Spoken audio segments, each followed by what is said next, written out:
doing well. Good evening, Julien. How are things in Paris? How are you doing? I'm doing great. You know why? Good. Why? I have a very bad story to tell, but this is a story about revenge. And I love this kind of stories. Ooh, how? Okay, sounds like a plot twist. So I actually thought about it because I could tell you 3 or 4 stories that would apply. That was basically the same basics of the story. I decided to pick the best of them, and you'll understand quickly why I'm saying that. It's a story about revenge. I reached a point where the customer experience was so terrible, I would not accept to be treated that way. So I had to do something about it. And if you talk to most customers, if you talk to most people, when they have a bad experience and they really want to revenge, what's going to happen is they're going to go on Yelp, they're going to go on Google My Business. I'm going to give you a bad review, and maybe I'll tweet something nasty about you. And maybe if you're an influencer, or maybe if you are very smart in the way you phrase things, that might have an impact. Or if the customer experience is really terrible and hundreds of people actually do the same thing as you do, that will have an impact. But the truth is, one nasty review, right. You know, you don't necessarily feel satisfied about it. You feel a little bit better getting it out of your system, but that would not have been enough for me, even though I did that as well, by the way. But that was just the beginning of it. Now, I do happen to be a web developer. Early in my career, I developed not necessarily website, but also web programs. So I know the basics of PHP, JavaScript, MySQL, and this kind of stuff. So this story I'm going to tell, and I'm going to make this story very short, is I had to move house, right? So I had done this a few times in the past, and my wife got tired of me always hiring the cheapest guys because something wrong always happens. Mm-hmm. And usually I go with the cheapest ones because I was just renting a car and transporting stuff from my home to the car and then the truck back to my home. How difficult can it be? But my wife complained a little bit about me always buying the cheapest service. So I took, if not the most expensive, one of the most expensive ones, and definitely the most reputable one, right? The most famous company that everyone would have heard of. If you're going to pay, go for the good guys. Exactly. So I hired these guys. That was house moving.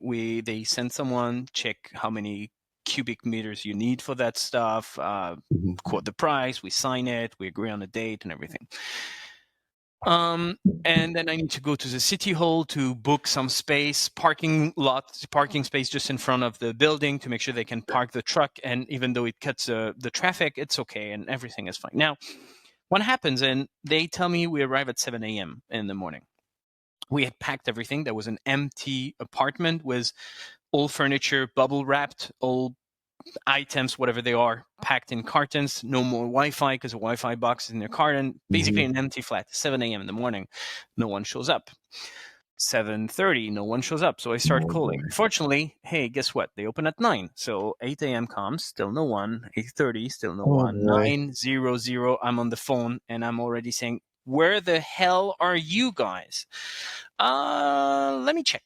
And then they check, and 20 minutes later, still no feedback. I call again. Where are you? They did not call you back. All right, so let me check again. And then they hang up. And I keep talking to the secretary. I'm going to make it short because it actually lasted for hours.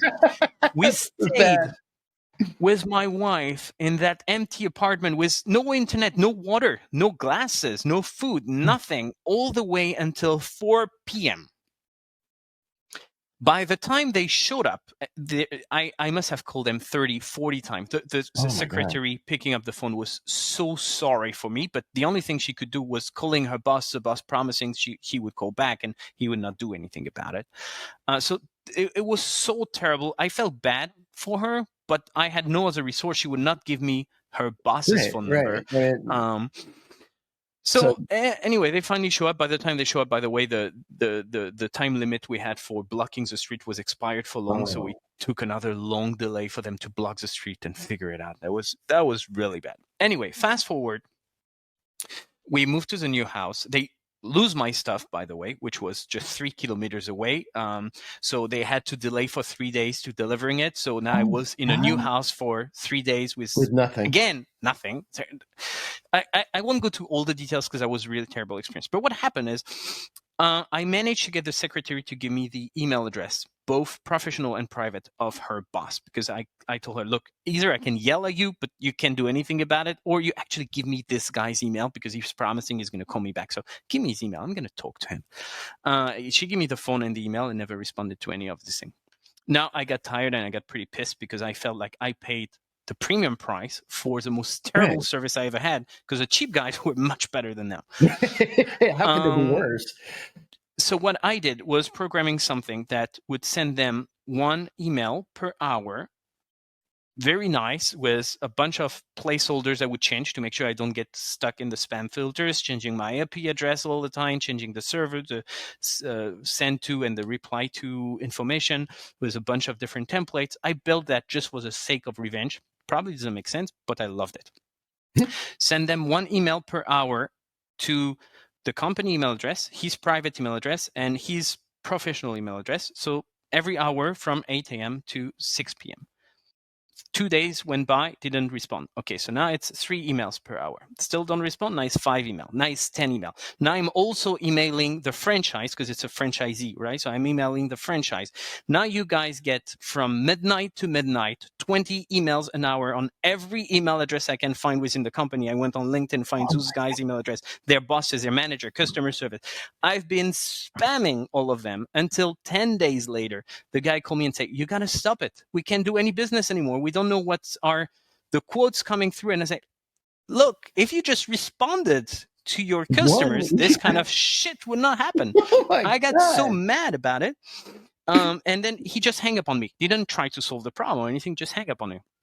Finally, the franchise, the mother company, called me and said, look, we're really sorry. We just fired these guys. They don't have the franchise anymore because you're probably the most aggressive customer, but you're not the only one complaining about this service. It has been terrible for years.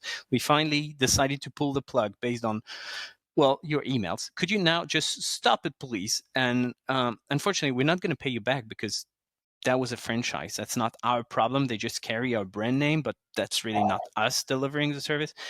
So I'm going to cut the last part of the story because I could go on and on because we had lots of conversation around it. But long story short, longer than short actually, but long story short, that was the best revenge I ever had, by making sure they could not get any business anymore until they took care of their customer. In the end, they still didn't take care of me, but they pretty much went out of business, which was very satisfactory from my perspective. Kudos. Better now. That's an awesome story. I love that. Wow. And there is a lot to unpack here. God bless you for doing that. That's such a, and what I love about it is how you ramped it up. It wasn't like you started at 100 or whatever it was. You just like, okay, I'm just going to keep turning the dial up. How hard is it to apply? To be honest, it's because it was not my first experience. I applied the same program to my landlord previously when he didn't want to return the deposit. So same ramp up, and this one I pretty much won the battle. But that's why I was saying as an intro, I've used the same trick for a few stories, so I'm not sure which one I'm going to tell. This one was the best one.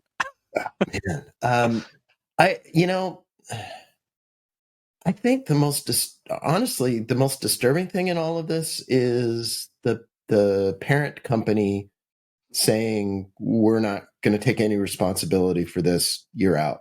A bad actor is the bad actor. That's horrible. You had a god-awful experience, but the fact that the parent company wasn't willing to take any responsibility for that to me is the biggest issue with all of this.